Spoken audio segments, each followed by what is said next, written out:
Ahorita se acaba.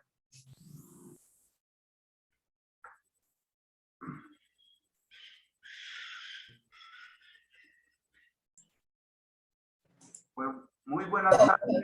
Un saludo para todos y todas. Todo dejo para mañana. Buenas tardes. Buenas tardes. Bueno, esta semana ustedes van a entregar el ensayo y en la aula virtual está ya programada la herramienta virtual tarea y mediante esa herramienta ustedes lo van a enviar. Ensayo. Sí, cierto, tenés razón. Voy a preguntar. Esa herramienta tarea es en donde ustedes van a tener que enviarlo, no por otro canal. No hay otro canal donde ustedes tienen que enviarlo, sino que a través de esa herramienta que se llama tarea. Y ahí está en el aula virtual. Ahora bien, van a tener 24 horas de tiempo para enviarla. O sea que usted va a poder enviar el ensayo a partir de las 0 horas del 26 de febrero. Del 26 de febrero, que es sábado, hasta las 24 horas del 26 de febrero. Entonces, tienen 24 horas. Así que, por favor, tómenlo en cuenta todo eso, porque es irrevocable la fecha. Si no se van a aceptar trabajos en otras fechas, no se van a recibir tampoco. Entonces, desde ya, pues... ¿Crees que me voy a ver siempre? Queda planteado todo esto. No. Esta semana tampoco van a haber cortos. No habrán cortos esta semana. Así que también tómenlo en cuenta para que ustedes puedan como revisar el ensayo. Como lo han hecho en grupo, ustedes puedan como tener pues un panorama como de lo que han hecho. Porque muchas veces cuando hay actividades de esta naturaleza, resulta que se distribuyen las actividades. Así que van a tener tiempo como para poder aunar ideas. Así que esta semana pues se entrega ese ensayo y también es la semana, estamos en la semana previa también al parcial, al primer parcial. Así que lo único que les puedo adelantar sobre el parcial es que la otra semana no van a haber clases programadas. Entonces no se programan clases, sino que solo se programa la actividad que es el examen parcial. O sea que en el aula virtual solo les va a aparecer, claro, no van a aparecer clases programadas. De ahí todas las secciones que tiene el aula virtual. Entonces, vaya pues este adelanto. No hay clases, repito, la otra semana, sino que todo se va a centrar en la actividad del examen parcial. Otro aviso que quería darles es que me han solicitado de que los cortos no solo los programe para en la noche, o sea, después de clase. Ustedes saben que terminamos casi al anochecer, o sea, a las 6, antes de las 6, 20 para las 6. Entonces, después de las 6 es que se programan los cortos. Entonces, me han solicitado, pues, que como hay gente que trabaja, entonces no lo puede hacer a la hora que están programados los cortos, que es en la noche, porque les choca con sus horas de trabajo, es decir, con su horario laboral. No sé si está aquí la compañera que, más que todo, hay una compañera que me solicitó. No sé si estará aquí, por favor, podría conectarse, podría como enfatizar en eso que ella solicitó. No obstante, hemos decidido que los cortos tengan una duración también de 24 horas. ¿Qué quiere decir esto? De que si están programados para las 6 de la tarde, ¿sí? Entonces a partir de las 6 de la tarde se van a suspender hasta las 6 de la tarde del día siguiente. O sea, 24 horas. Así la gente que dice que solo en la mañana podría hacer corto, tendría como espacio para poder hacerlo. Entonces, los cortos van a tener un tiempo de duración de 24 horas. ¿Por qué hacemos esto? Porque en los cortos la asignatura tiene como capacidad de decisión. No sé si ustedes me entienden. O sea, hay capacidad de decisión y con los cortos. Entonces podemos como disponer del tiempo para que ustedes puedan tener la facilidad de hacerlos cortos. Entonces, yo creo que es una buena noticia. Y entonces, ahí sí podemos nosotros como tener capacidades de decisión como asignatura. Con los cortos, no así con los parciales. ¿Qué quiero decir con los parciales? Los parciales están, ojo, están programados para la hora, para el tiempo o el horario de clase. O sea, desde las 4 hasta las 5:40. Con los parciales ahí sí no hay capacidad de decisión. Quiero decirles esto, quiero hacerles hincapié. Ahí la asignatura ya no tiene capacidad de decisión, sino que ya es institucional. Usted no pudo hacerlo en la fecha y en la hora indicada, va a tener que hacerlo diferido y solicitarlo también. Bien, entonces, esto es lo que yo quería también comunicar. ¿Aló, sí? Tiene prendidos los micrófonos, que los apaguen porque casi no se entiende. Por favor, desactivemos los micrófonos, porque dicen que no me escuchan. Por favor. Ahora sí ya. Ok. Entonces, ¿qué es lo que no escuchó? Sí, no escucharon, pues nada. Sí, licenciado, pero sobre los cortos, ¿qué Pues, es lo que...? ¿Cómo dice? Te estaba hablando sobre los cortos. A mí casi no lo escuchaba, no se lo entendía bien. Hoy sí. Ahora sí. Estaba hablándoles sobre los cortos a petición de algunos compañeros, porque dice que trabajan en la noche. Entonces, no pueden hacerlo. No pueden realizar los cortos. Entonces ya tomamos una decisión como asignatura de que los cortos van a ser programados para 24 horas.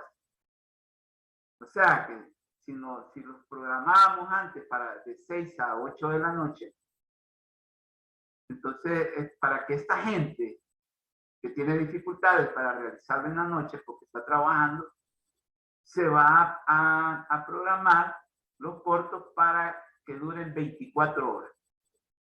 O sea, si el corto es para las 6 de la tarde, va a suspenderse hasta las 6 de la tarde del día siguiente. Así sería. Entonces durarían 24 horas. Les estaba diciendo que hay capacidad de decisión por parte de la asignatura. No así en los parciales. Eso es lo que yo estaba explicando con los cortos. Así que si hay alguna, algo más que ustedes consideren que no les ha quedado claro, por favor, hagan la pregunta. ¿Todo queda claro? Estamos apenas 58 y somos 90. Por favor, conéctense, que estamos tomando la asistencia. Lick, Sí. yo tengo una pregunta. Con ¿Con quién respecto tenemos el a gusto? Andrea. con Madeline Medrano. Madeline. No, Medrano. Madeline. Madeline, ¿podrías conectar tu cámara, por Sí, favor? permítame. Le estaba diciendo, bueno, casi no se ve, pero le Algo estaba oscuro. diciendo, sí, le estaba diciendo que con respecto a los parciales, un día de los 2 días que tenemos con usted sería, o sea, no sabe qué día va a ser, si el martes o el jueves. ¿El qué? El El parcial. parcial. El parcial. Y eso está, compañera, en el aula virtual, la fecha. La fecha del parcial, para que ustedes Entonces, no leen la jornada, la jornalización. El parcial primero, correspondiente al es el jueves, entonces. el primer registro está programado para el 3 de marzo de 2022. ¿Qué día cae? Vale. Jueves. Jueves. Ujú. En la hora de clase, o sea, de las 4 a las 5:40. Entonces, Vale, gracias. Lick. esa es una decisión ya institucional. No sé si hay alguna otra pregunta, alguna otra consulta. No la hay. Bien. Bueno, entonces, la semana pasada nos habíamos ya adentrado a una situación de la clase de sociología en la cual íbamos a hablar de la historización. Y habíamos hablado en qué consiste la historización. Yo les he comentado muchas veces que la sociología se vincula mucho con la historia, como disciplina científica. Nosotros acudimos mucho a la historia. Yo me he visto en la necesidad de hablar mucho de la historia. Y en las próximas clases vamos a seguir, digamos, vinculándonos con la historia de una forma bastante estrecha. De la historia como disciplina científica de las ciencias sociales, pero también como un instrumento que nos va a dar datos concretos, por ejemplo, la historia de El Salvador. Entonces, pero vayamos pues que la historia que en este caso nos ayuda como disciplina científica, establece pues algunos procesos, algunas reglas metodológicas, obviamente, y que tienen que ver mucho con esa forma de abordar las realidades, no solo las realidades pasadas, ¿sí?, sino que las realidades presentes y hasta futuras. ¿Por qué digo esto? Porque en realidad ha habido mucho sesgo, mucha torcedura, si se quiere también, de considerar que la historia es aquella parte del conocimiento humano que se refiere única y exclusivamente a los hechos acaecidos en el pasado, o hablar del pasado. ¿Sí? Entonces, eso es una concepción de historia totalmente desvinculada de su carácter científico. Yo muchas veces he manifestado que, por ejemplo, en este momento estamos haciendo historia. Imagínense. ¿Cómo es eso? Podría usted decir. Si la historia se refiere a hechos del pasado, pues fíjese que la historia como ciencia se refiere precisamente al actuar, al modo de actuar de los seres humanos sobre la realidad. Obviamente en determinado momento y tiempo. ¿Sí? Como seres humanos, como seres humanos, como seres vivos, ocupamos un tiempo y un espacio. ¿Sí? Y entonces, eso registra la historia. Entonces, lo sistematiza, lo registra, etcétera. Entonces, por eso que estamos hablando de la historización. Ya sabemos que la historización, ¿sí?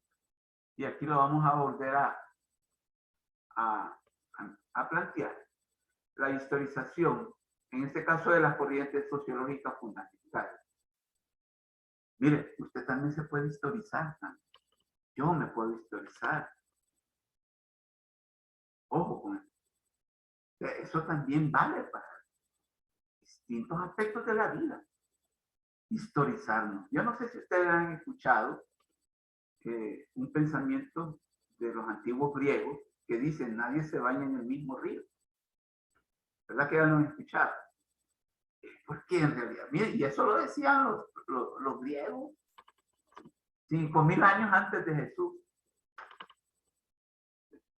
Pero nadie se baña en el mismo río, y eso es cierto. Entonces, el día de ayer estuvimos ocupando sitios, lugares, espacios, etcétera, que hoy no nos estamos ocupando seguramente. Claro, hay sitios, lugares cotidianos, por ejemplo, la familia, este espacio que estamos nosotros estamos ocupando, etcétera, etcétera. Ahora bien, la historización tiene mucho que ver con ese modo de ver cómo nosotros cambiamos, vamos cambiando en el proceso.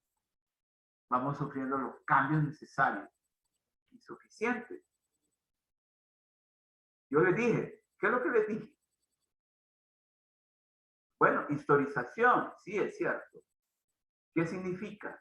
¿Sí? Y aquí está, proceso necesario de la ciencia para la liberación de toda falsedad ideológica que construye discursos manipuladores de la realidad histórico-social para corresponder y satisfacer intereses de clases, poderes fácticos, grupos corporativos y élites sociopolíticas para hacer prevalecer en determinados momentos históricos su proyecto de poder.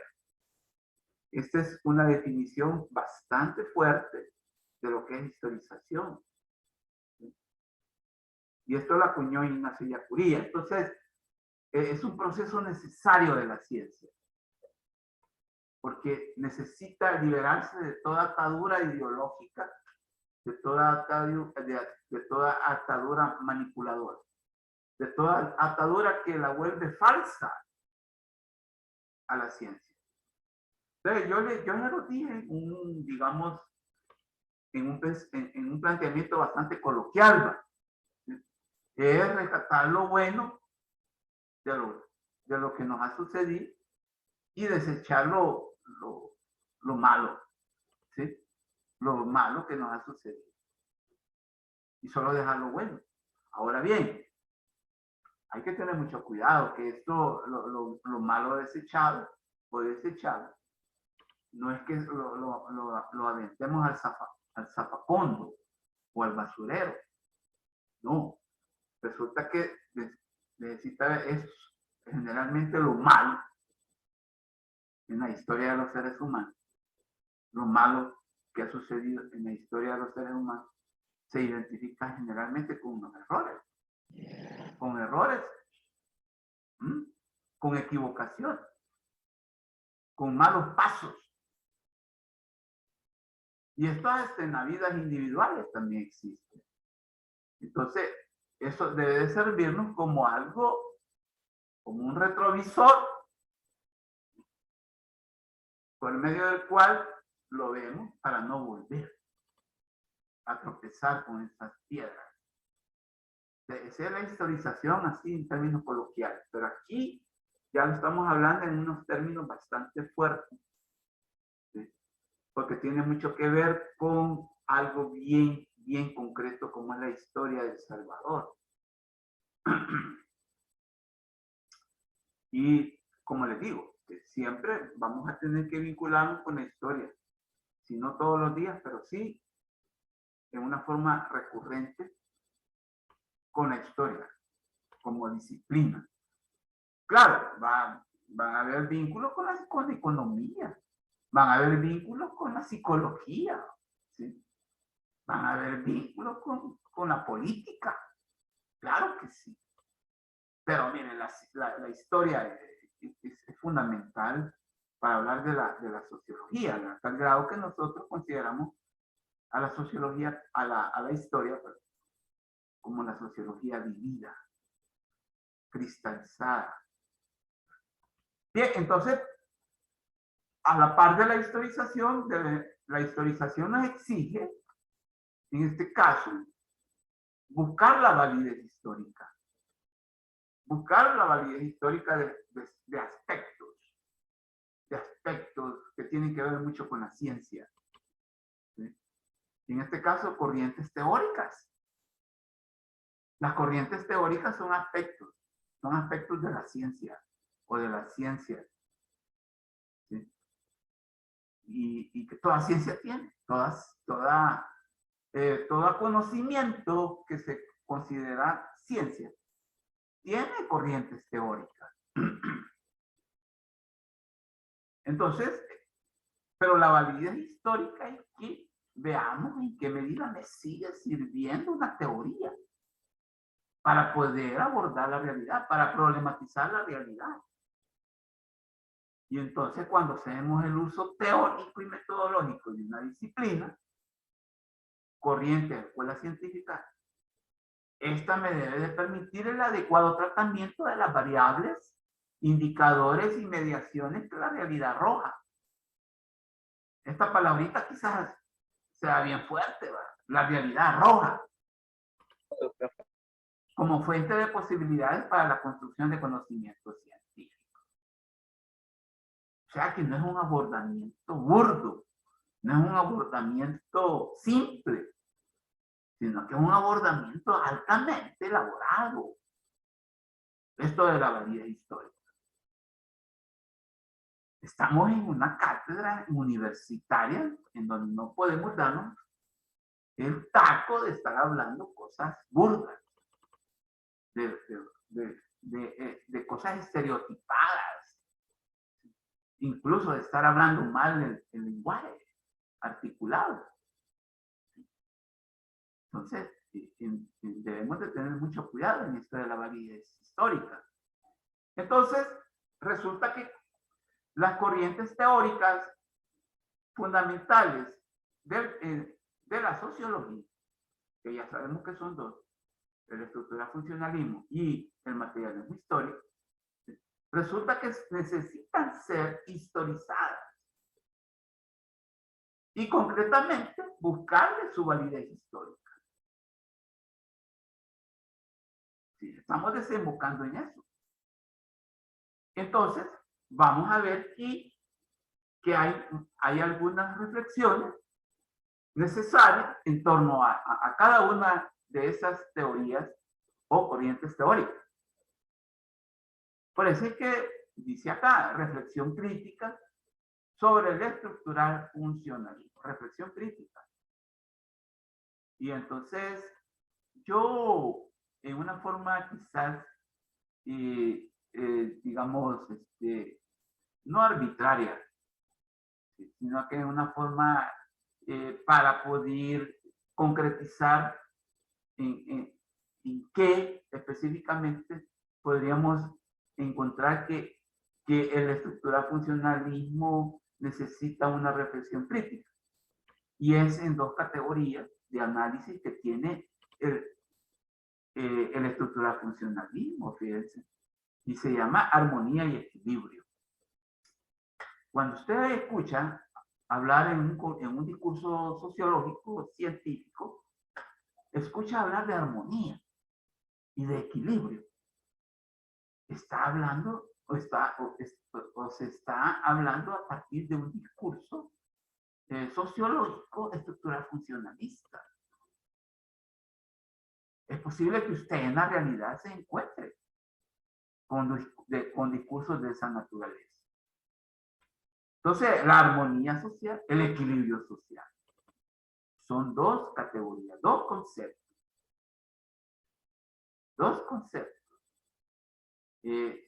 propios de la estructura funcional.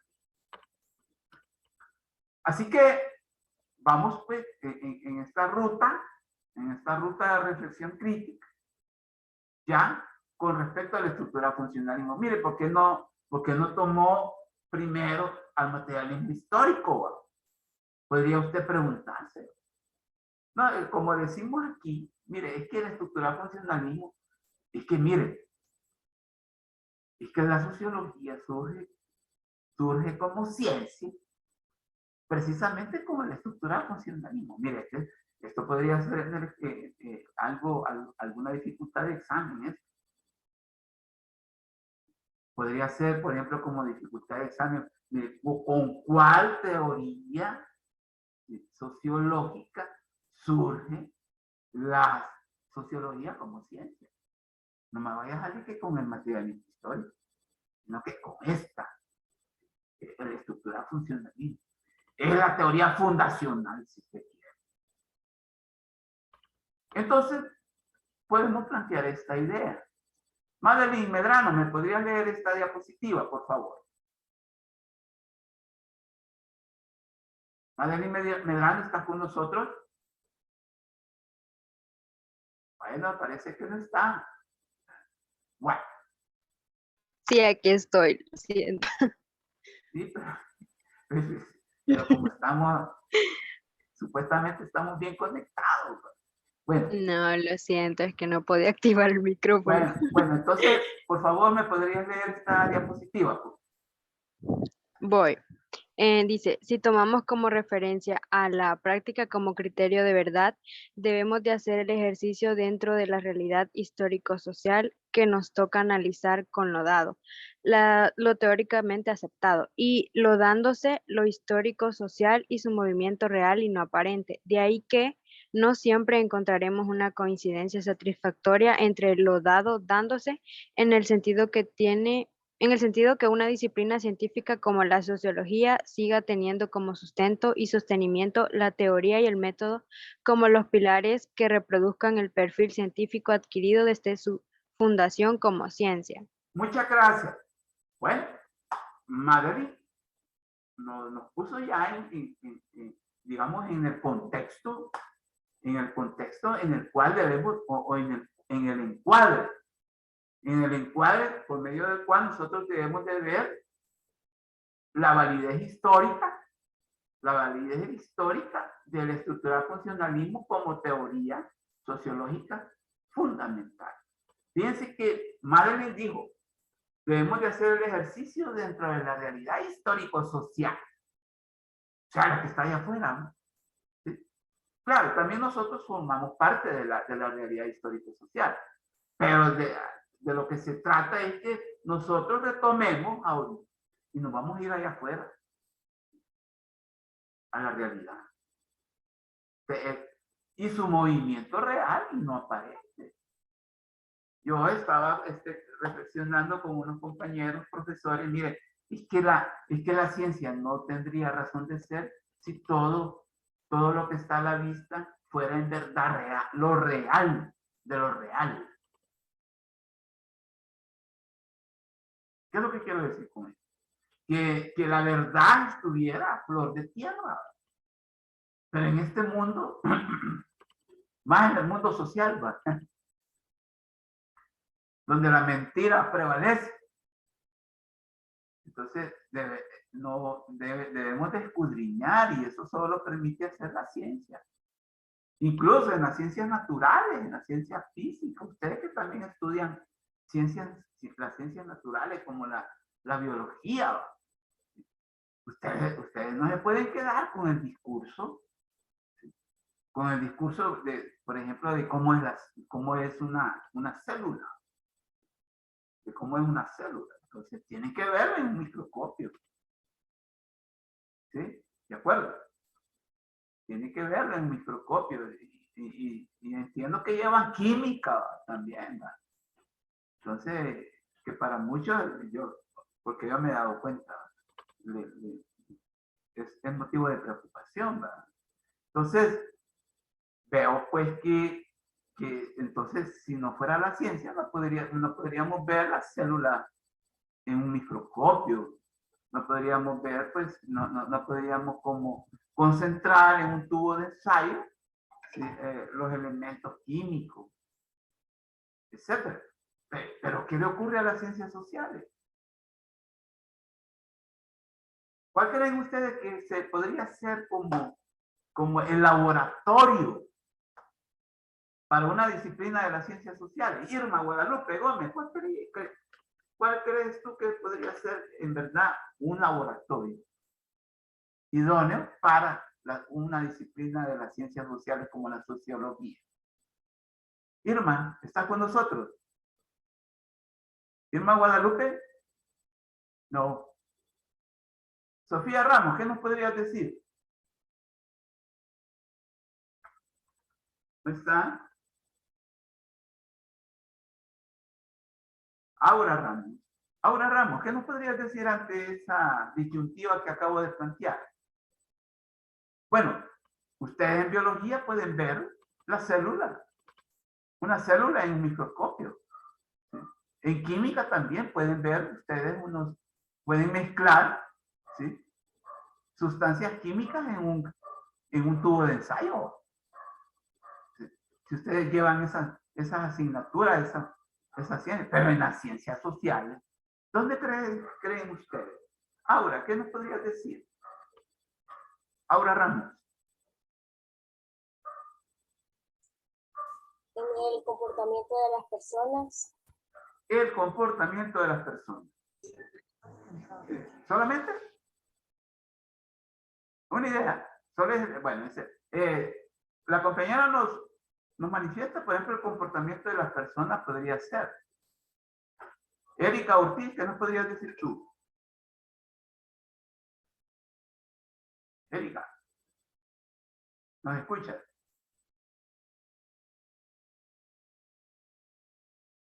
Bueno, quizás no nos escuchan. Tal vez las circunstancias por las cuales las personas tienen cierto comportamiento. Ah, qué bueno. Pues tú hablaste de circunstancias. ¿Sí? Esmeralda o Acosta, ¿qué nos podrías decir tú?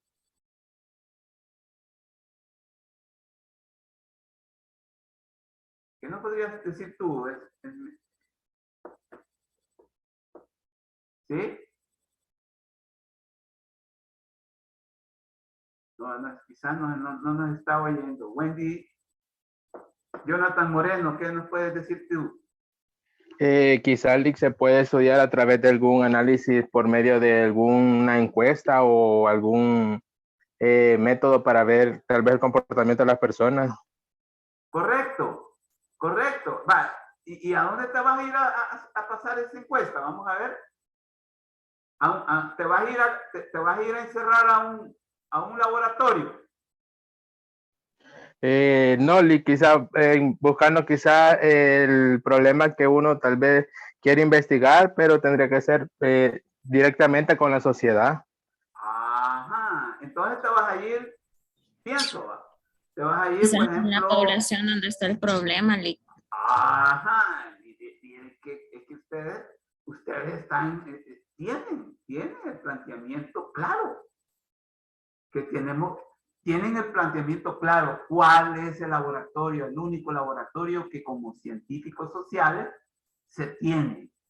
Se llama, ese laboratorio se llama el mundo de las relaciones sociales. ¿Sí? Es el único. De ahí no tenemos otro. Y como dijo Jonathan, me voy a ir me voy a ir a pasar una encuesta, pues ahí donde está el problema, pues. Llámese, por ejemplo, el problema de la economía informal, para los vendedores informales, por ejemplo. Me voy a ir allá por el parque por el Parque Barrio, ¿sí? Enfrente del Palacio Nacional, pues a pasar una encuesta, porque ahí está lleno de vendedores informales. Entonces tiene que irse ahí. O sea, ese es lo dándose. Ojo, eso es lo que nosotros consideramos los datos. Eso es los datos que lo histórico social y el movimiento real y no aparente arrojan. Claro, y a mí me gusta el ejemplo que puso Jonathan cuando dice que mire, por ejemplo, con una encuesta. Con una encuesta, Jonathan te llamás, ¿verdad? Sí.